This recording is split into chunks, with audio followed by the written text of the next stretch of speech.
अगला जो हमारा टॉपिक है वो है हेलो एल्केन में C-X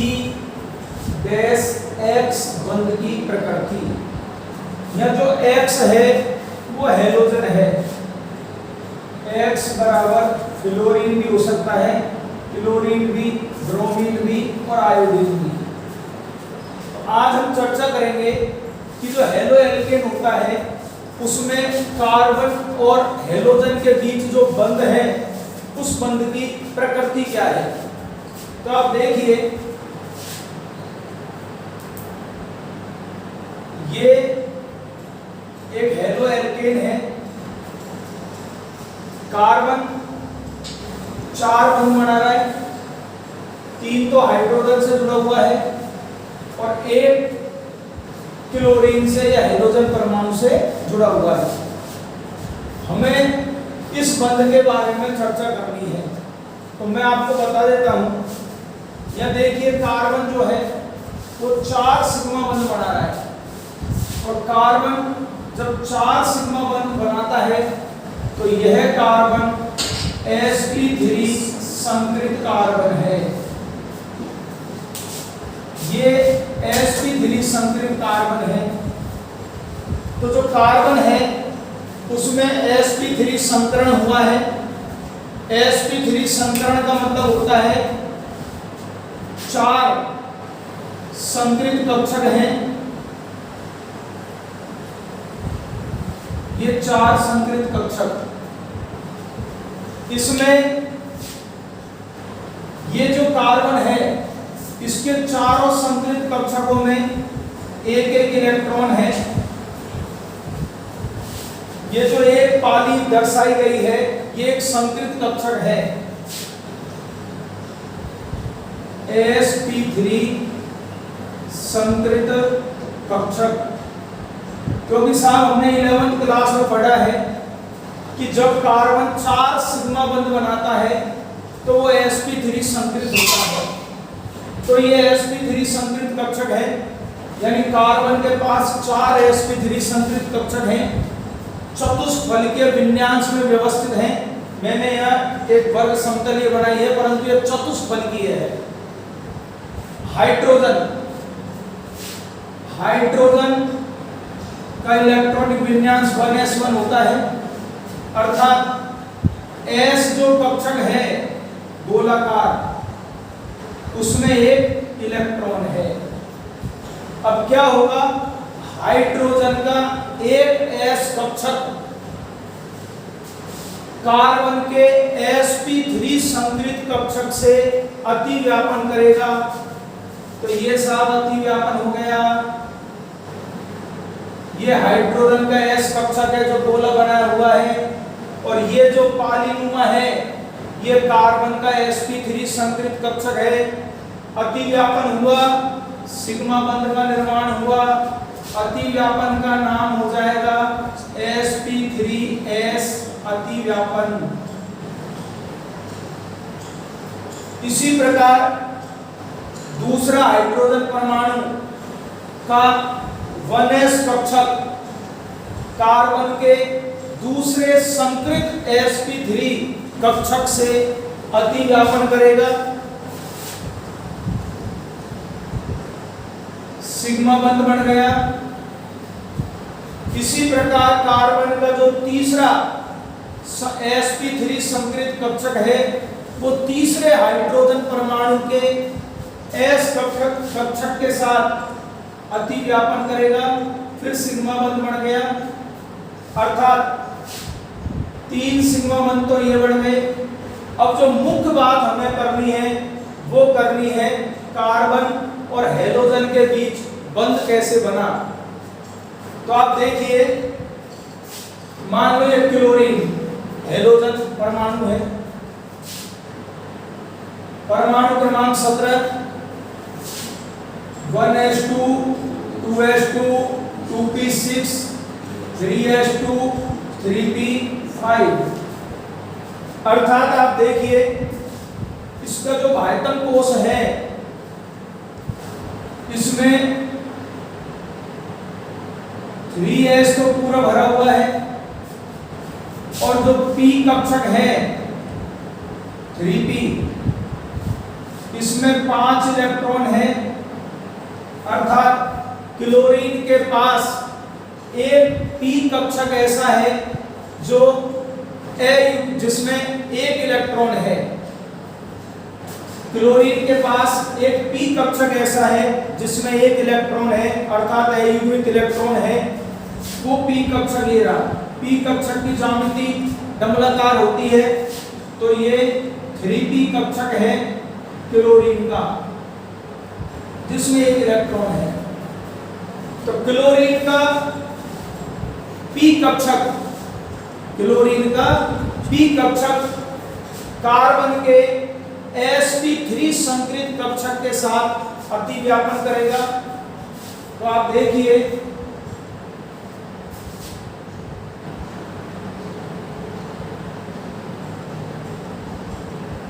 ये अतिव्यापन हो गया, इससे सिग्मा बंध बढ़ गया।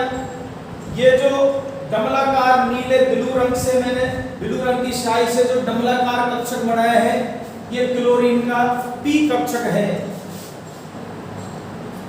अर्थात यहाँ जो अतिव्यापन हुआ वो हुआ sp3p अतिव्यापन।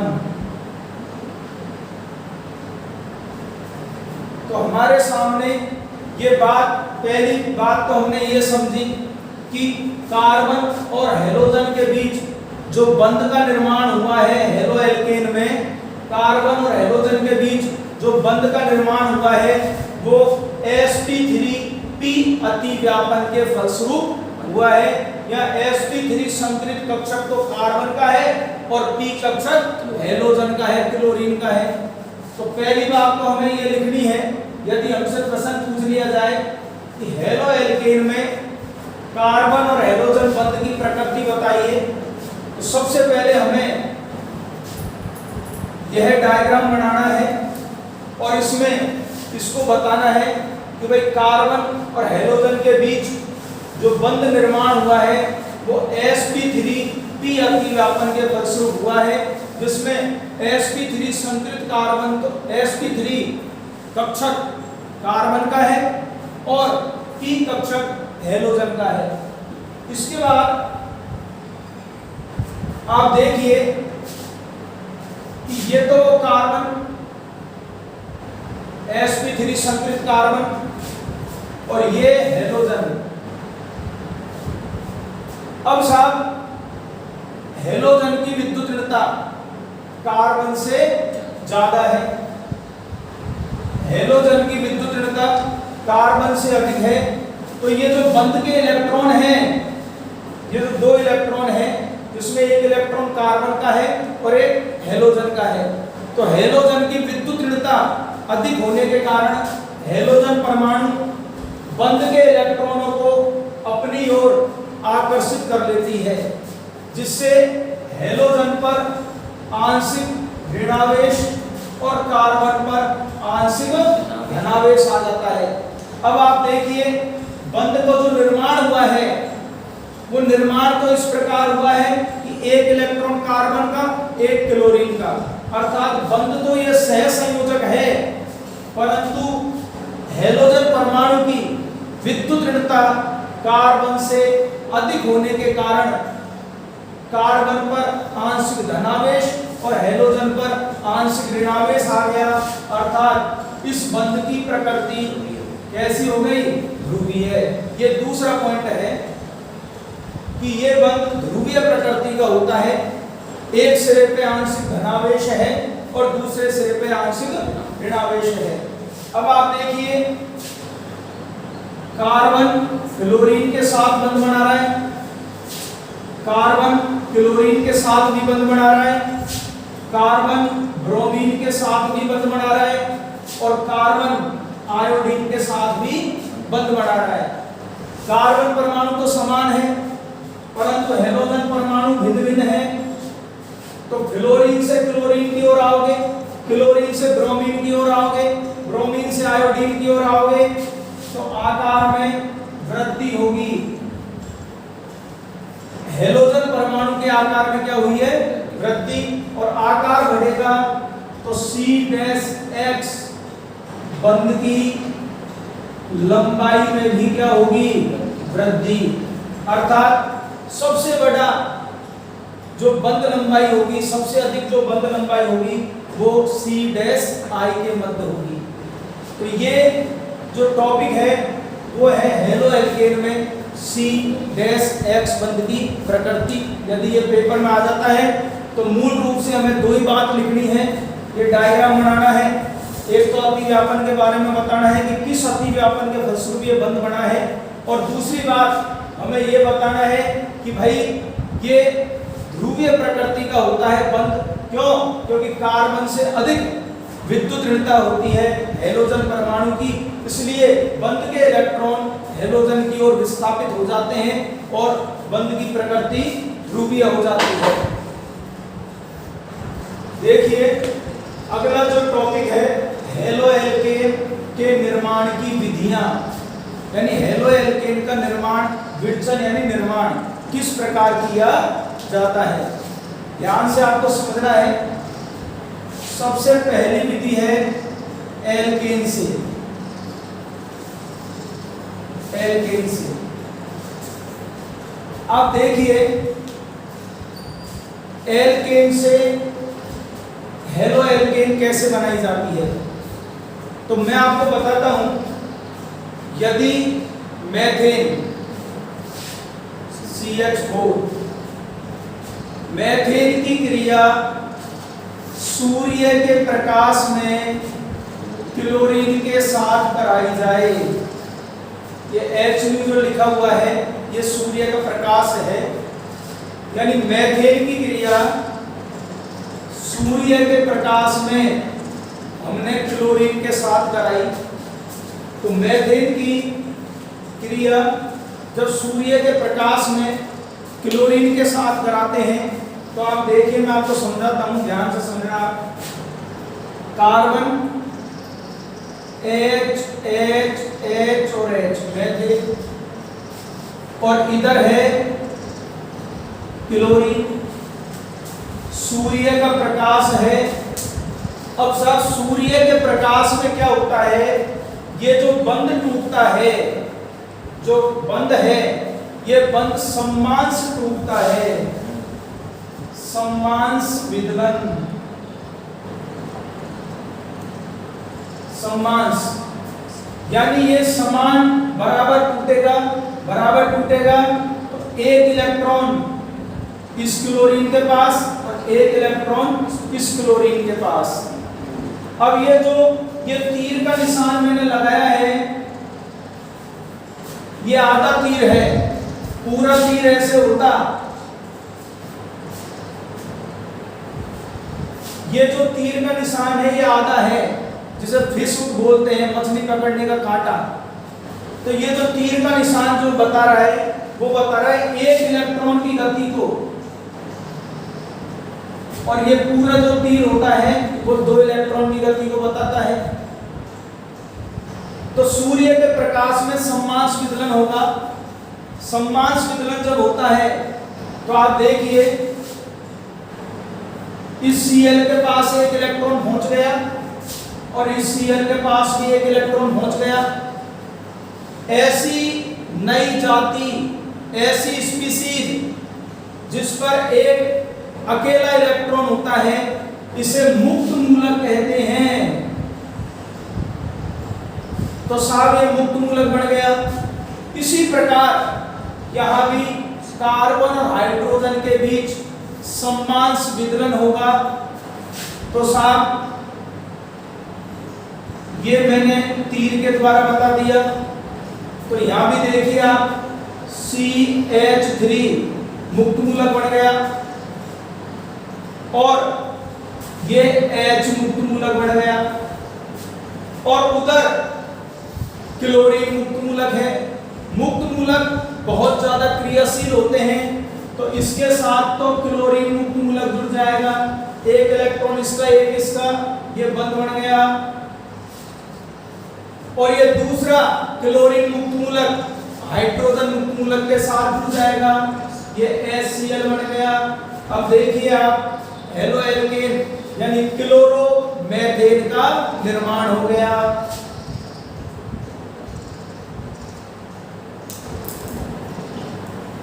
तो मैंने ये जो क्रियाविधि बताई है, मुक्तमूलक बनता है, ऐसे सूर्य के प्रकाश में सम्मान विदलन होता है, ये आपको पेपर में नहीं लिखना है, केवल ये मैंने आपको समझाया है। यदि पेपर में आ जाए कि एल्केन से हेलो एल्केन का निर्माण कैसे किया जाता है, तो आपको सिंपल एक लाइन लिखनी है कि सूर्य के प्रकाश में जब एल्केन की क्रिया क्लोरीन के साथ कराई जाती है तो हेलो एल्केन का निर्माण होता है, और केवल ये रिएक्शन आपको लिखनी है, क्रिया विधि नहीं समझानी। दूसरी बात देखिए,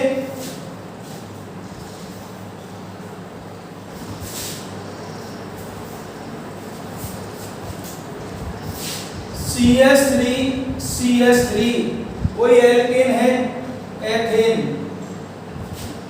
क्लोरीन के साथ क्रिया करवाई, वही सूर्य के प्रकाश में करवाई।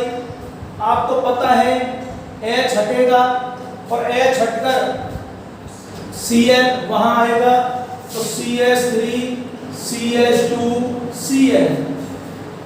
अब साहब जब हम पात्र में क्रिया करवाते हैं तो उस पात्र में पर्याप्त मात्रा में एथेन है, पर्याप्त मात्रा में क्लोरीन है, तो ये जरूरी नहीं है कि क्लोरीन के द्वारा एक ही हाइड्रोजन परमाणु का प्रतिस्थापन हो, दो हाइड्रोजन परमाणुओं का प्रतिस्थापन भी हो सकता है,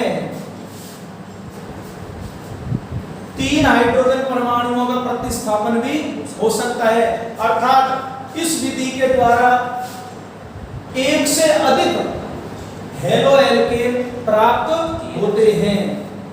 एक स्पेशल हेलो एल्केन प्राप्त नहीं होगा, एक से अधिक हेलो एल्केन प्राप्त होंगे, इसलिए यह विधि हेलो एल्केन निर्माण की उपयुक्त विधि नहीं मानी जाती है। जैसे मान लो हमसे प्रश्न पूछ ले कि भाई क्लोरो एथेन बनाइए, तो आप देखिए इस विधि के द्वारा क्लोरोएथेन तो बन रहा है, परंतु डाइक्लोरोएथेन भी बन रहा है, ट्राइक्लोरोएथेन भी बन रहा है, अर्थात स्पेशल क्लोरोएथेन प्राप्त नहीं हो रहा है, कई हेलो एल्केनों का मिश्रण प्राप्त हो रहा है, इसलिए यह विधि उपयुक्त विधि नहीं मानी जाती है। हाँ, औद्योगिक दृष्टि से यह विधि उपयुक्त है, क्योंकि यहाँ कम लागत में अलग अलग प्रकार के उत्पाद प्राप्त हो रहे हैं, इसलिए यह विधि उद्योगों में उपयुक्त है। और जो ये मिश्रण प्राप्त होगा अलग अलग हेलो एल्केनों का, इस मिश्रण को प्रभाजी आसवन विधि के द्वारा अलग कर लिया जाता है। परंतु ये सब बातें हमारे बोर्ड के पेपर की दृष्टि से इम्पोर्टेंट नहीं है, आगे कंपटीशन में तो इम्पोर्टेंट है। पेपर में यदि आपसे पूछ ले कि हेलो एल्केन से एल्केन से हेलो एल्केन का निर्माण बताइए, तो केवल हमें एक रिएक्शन लिखनी है, और ऊपर चाहे हिंदी थोड़ी सी लिख सकते हो कि सूर्य के प्रकाश में क्लोरीन के साथ क्रिया करवाते हैं तो हेलो एल्केन प्राप्त होता है। इसके बाद जो अगली विधि है वो है एल्कीन पर HX का योग, HX यहां पर HCl है, HBr है और HI है। एल्कीन पर HX का योग देखिए आप ध्यान से, CH2 डबल बॉन्ड CH2, ये एल्कीन है। कैसे पता लगा साहब? डबल बॉन्ड है। और CH3 CH double bond CH2, ये भी क्या है साहब? एल्कीन है। परंतु दोनों में अंतर है। किस बात का अंतर है? आप देखिए ऊपर जो एल्कीन है उसमें द्विबंध के दोनों ओर इधर और उधर समान श्रृंखला है, इसलिए ये सममित एल्कीन है। और यहाँ द्विबंध के इधर और उधर समान कार्बन श्रृंखला नहीं है, असमान है, इसलिए ये असममित एल्कीन है। अब साहब एल्कीन पर HX का योग, तो मान लो HCl का योग करा रहा हूं मैं। अब यहां H प्लस का और Cl किसका है, माइनस का। अब यहां कार्बन और कार्बन के बीच बंध है,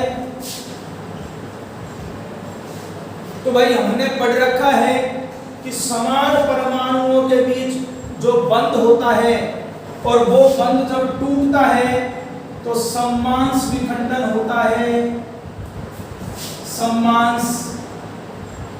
परंतु यहां सम्मांश विखंडन नहीं होगा। क्यों नहीं होगा? क्योंकि यहां जुड़ने वाला जो अभिकर्मक है वो धनावेशित और ऋणावेशित है। तो यहां क्या होगा, ये जो आक्रमणकारी अभिकर्मक है, आक्रमण करने वाला, इसकी प्रकृति ध्रुवीय है, इससे धनावेशित और ऋणावेशित स्पीशीज प्राप्त हो रही है। तो इसके निर्देश अनुसार, इसकी डिमांड के अनुसार ये जो बंध है ये विषमांश टूटेगा, यानी बंध टूटेगा और बंध के दोनों इलेक्ट्रॉन किसी भी कार्बन पर चले जाएंगे। जब बंध के दोनों इलेक्ट्रॉन किसी भी कार्बन पर चले जाएंगे तो उस कार्बन पर, जैसे मान लो बंध के इलेक्ट्रॉन इस कार्बन पर आ गए तो इस पे तो आ गया ऋणावेश और इस पे क्या आ गया, धनावेश। दोनों तरफ समान श्रृंखला है तो बंध के इलेक्ट्रॉन इस कार्बन पर भी जा सकते हैं, तो इस पे ऋणावेश आ जाएगा, इस पे क्या आ जाएगा, धनावेश। तो देखिए यहां H प्लस तो यहां जुड़ जाएगा, Cl माइनस यहां जुड़ जाएगा, तो ये तो हो गया CS3 और ये क्या हो गया, Cl। क्या बन गया, हेलो एल्केन। क्लोरोमेथेन बन गया, क्लोरोएथेन। तो आप देखिए जब एल्कीन पर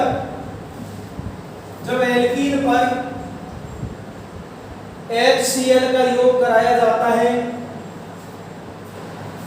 तो हेलो एल्केन का निर्माण होता है। अब ये सममित एल्कीन है, अगर ये इलेक्ट्रॉन पर जाते तो इस पे माइनस आता और इस पे आता प्लस, तो भी उत्पाद क्या बनता, CH2 या माइनस आता या प्लस आता, इससे H जुड़ता तो CS3 और इससे Cl, वही उत्पाद बनता क्लोरोएथेन। अब साहब ये दूसरा उदाहरण है, असममित एल्कीन है, HCl का योग कराया, वही प्लस और वही माइनस। अब साहब हमने सीख रखा है कि यहाँ बंध का जो विखंडन होगा वो विषमांश होगा, यानी बंध टूटकर किसी भी एक कार्बन पर जाएगा। अब देखिए यहाँ दो ऑप्शन हैं, अगर ये बंध टूटकर इस कार्बन पर आए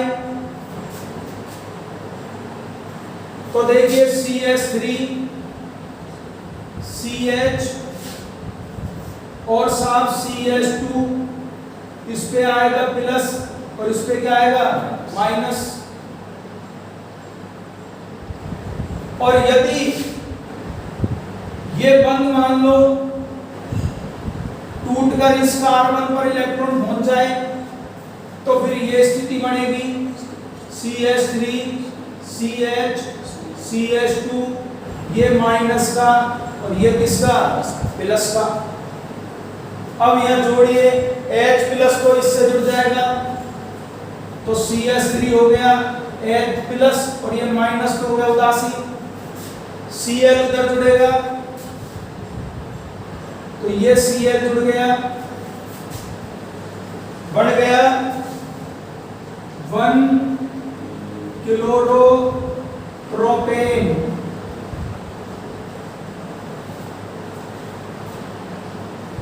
और यदि मान लो बंद के इलेक्ट्रॉन इधर जाएं तो फिर ये स्थिति है, S तो जुड़ जाएगा यहाँ, तो ये बढ़ गया CH3, Cl जुड़ेगा इधर, Cl आ गया इधर, ये बढ़ गया 2 क्लोरो प्रोपेन।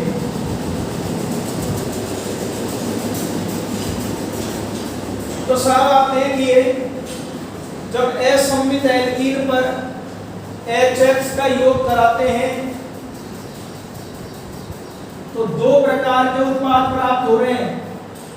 अब यहाँ एक कंफ्यूजन है कि कौन सा उत्पाद मुख्य है, अधिक मात्रा में बनता है। तो यहाँ एक नियम है मार्कोनिकॉफ नियम।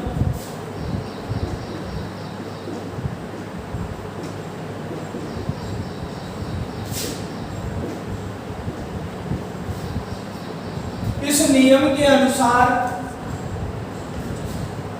असममित एल्कीन पर, ये 11th क्लास में पढ़ा है, ध्यान से सुनिए आप, असममित एल्कीन पर जब HX का योग कराया जाता है तो जो ऋणावेशित सिरा है, ऋणावेशित सिरा, यह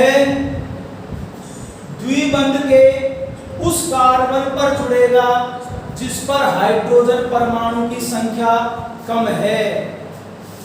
तो ये जो ऋणावेशित सिरा है ये द्विबंध के उस कार्बन पर जुड़ेगा जिस पर हाइड्रोजन परमाणु की संख्या कम है।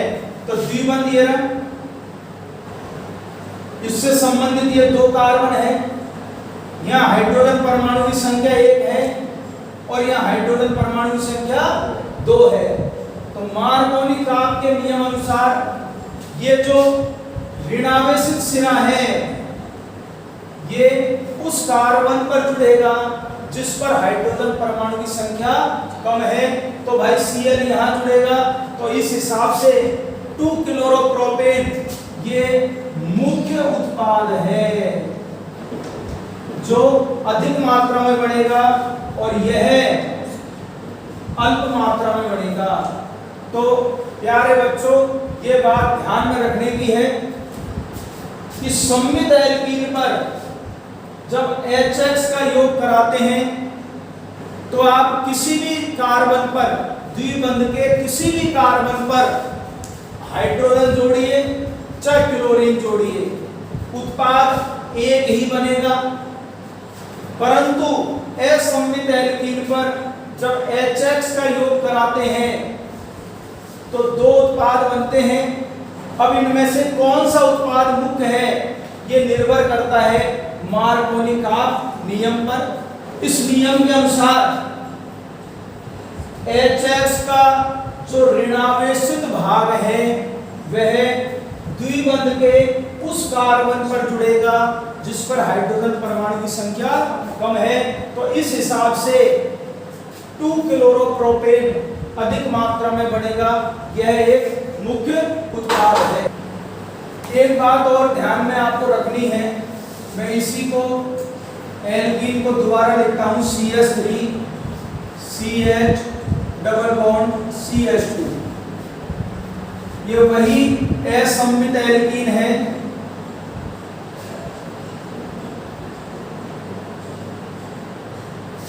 इस पर HBr का योग कराया और वही HX है HBr, परंतु यह क्रिया में किसी परोक्साइड उत्प्रेरक की उपस्थिति में करा रहा हूं। परोक्साइड उत्प्रेरक ROOR, ऑक्सीजन और ऑक्सीजन के बीच जब सिंगल बॉन्ड होता है तो वह यौगिक परोक्साइड कहलाता है।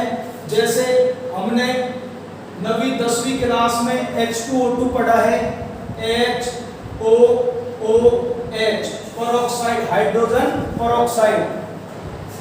तो जब ऑक्सीजन ऑक्सीजन के बीच सिंगल बॉन्ड होता है तो वो पेरोक्साइड होता है।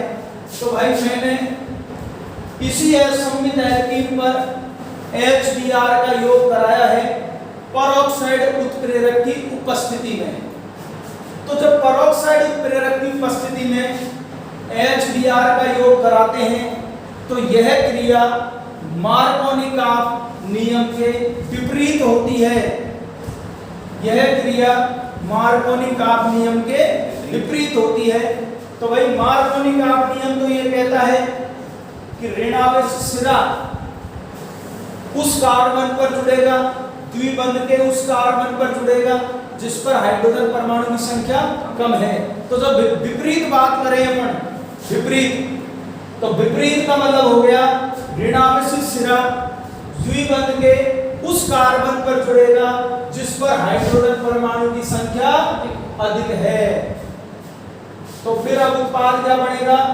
CH3 CH, ये बंध तो साफ टूट ही गया, S तो वहां जुड़ जाएगा और CH2 Br, उत्पाद ये बन गया। ये जो क्रिया हुई है ये मार्कोनी काफ नियम के विपरीत हुई है। तो ये बातें आपको याद रखनी है। ये जो क्रिया है, जो बोर्ड पे रासायनिक क्रिया लिखी हुई है, ये है एल्कीनों से हेलो एल्केन का निर्माण या एल्कीनों पर HX की क्रिया। अब एक बात और बताता हूं मैं लास्ट में। एक तो HCl है, एक HBr है और एक HI है। अगर आपसे प्रश्न पूछ ले कि इस एल्कीन पर कौन सा हाइड्रोजन हैलाइड शीघ्र क्रिया करेगा, तो आप सब जानते हो H और Cl के बीच जो बंध है उससे बड़ा बंध H और Br के मध्य है और उससे भी बड़ा बंध H और I के मध्य है। बंध लंबाई जितनी अधिक होगी वो बंध उतना ही दुर्बल होगा, आसानी से टूटेगा, जल्दी टूटेगा। अर्थात इस एल्कीन पर इन तीनों में से सबसे अधिक और सबसे शीघ्र क्रिया कौन करेगा? HI। तो ये दूसरी विधि थी एल्कीन पर HX की क्रिया। देखिए अगली जो विधि है वो है एल्कोहल से हेलो एल्केन का निर्माण। तो सब एल्कोहल से हेलो एल्केन निर्माण की कई विधियां हैं, जिनमें से 3-4 विधि हमारे सिलेबस में है। तो सबसे पहली विधि मैं आपको बता रहा हूं कि जब एल्कोहल ROH, भाई कार्बनिक श्रृंखला R कार्बनिक श्रृंखला है, OH क्रियात्मक समूह है, तो ये एल्कोहल है। एल्कोहल की क्रिया HCl के साथ आप कराइए और वो भी आपको कराना है शुष्क ZnCl2 की उपस्थिति में। तो एल्कोहल की क्रिया जब शुष्क ZnCl2 की उपस्थिति में HCl के साथ कराते हैं तो आप देखिए अभिक्रिया कैसे संपन्न होगी। हम जानते हैं HCl H+ और Cl माइनस, और यहाँ कार्बन और ऑक्सीजन के बीच बंध है, विद्युत ऋणता ऑक्सीजन की ज्यादा है, तो OH माइनस का और ये सिरा प्लस का। तो ये भी ध्रुवीय और वो भी ध्रुवीय आपस में विस्थापन हो जाएगा, द्विविस्थापन हो जाएगा। R से तो जुड़ जाएगा Cl और HOH यानी H2O। तो एल्कोहल की क्रिया HCl के साथ कराई, किसकी उपस्थिति में कराई? शुष्क ZnCl2 की उपस्थिति में। यदि आप तीर के ऊपर शुष्क ZnCl2 नहीं लिखोगे तो ये पूरी रिएक्शन गलत हो जाएगी, आपको नंबर नहीं मिलेंगे। इसलिए ये पूरा आपको लिखना है। अभिकर्मक, उत्पाद और तीर के ऊपर जो उत्प्रेरक है, जो कंडीशन है, वो हमें लिखनी है। तो एल्कोहल की क्रिया जब शुष्क ZnCl2 की उपस्थिति में HCl के साथ कराते हैं, इस क्रिया में ताप की आवश्यकता पड़ती है, तो साहब हेलोएल्केन का निर्माण हो गया। अब मैं आपको बताता हूं कि यदि आप HCl के स्थान पर HBr या HI लेते हो तो आपको ZnCl2 उत्प्रेरक के स्थान पर H2SO4 लेना है। तो एल्कोहल HCl के साथ क्रिया शुष्क ZnCl2 की उपस्थिति में करता है और HBr या HI के साथ क्रिया H2SO4 की उपस्थिति में करता है। यह अभिक्रिया ग्रुव प्रक्रम के नाम से जानी जाती है। चूंकि यह रिएक्शन हमारे माध्यमिक शिक्षा बोर्ड राजस्थान में सिलेबस में है, पर इसका नाम ग्रुव प्रक्रम ये NCERT में है, अपने यहाँ नामजद अभिक्रिया नहीं है, परंतु आपको याद रखनी है कि इस अभिक्रिया का नाम ग्रुव प्रक्रम है। अब आप देखिए, कई बार क्या होता है कि बच्चे इसको याद कर लेते हैं, परंतु मैंने कई बार देखा है ऐसा प्रश्न पूछता है एग्जामिनर कि भाई इस अभिक्रिया में शुष्क ZnCl2 का या H2SO4 का क्या कार्य है।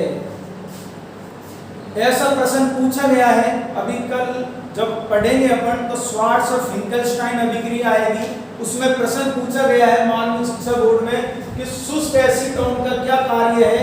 इसी प्रकार हमसे यह प्रश्न पूछा जा सकता है कि ग्रुव प्रक्रम में या इस विधि में शुष्क ZnCl2 या H2SO4 का क्या कार्य है। तो मैं आपको बता देता हूं। आप देखिए उत्पाद क्या बन रहा है, हेलोएल्केन और जल। भाई हेलोएल्केन तो हमें प्राप्त करना है, ये तो हमारे लिए आवश्यक है, परंतु जल हमारे लिए आवश्यक नहीं है।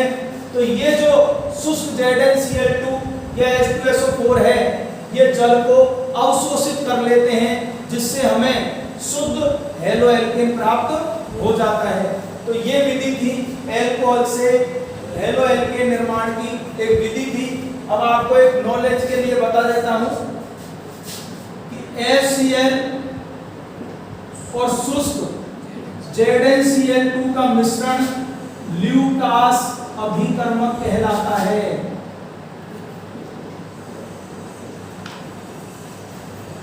HCl और शुष्क ZnCl2 का मिश्रण ल्यूकास अभिकर्मक कहलाता है। तो आपसे प्रश्न ये भी पूछा जा सकता है कि एल्कोहल ल्यूकास अभिकर्मक के साथ क्रिया करके क्या उत्पाद देता है। तो आपके सामने रिएक्शन है, एल्कोहल ल्यूकास अभिकर्मक के साथ क्रिया करके हेलोएल्केन का निर्माण करता है।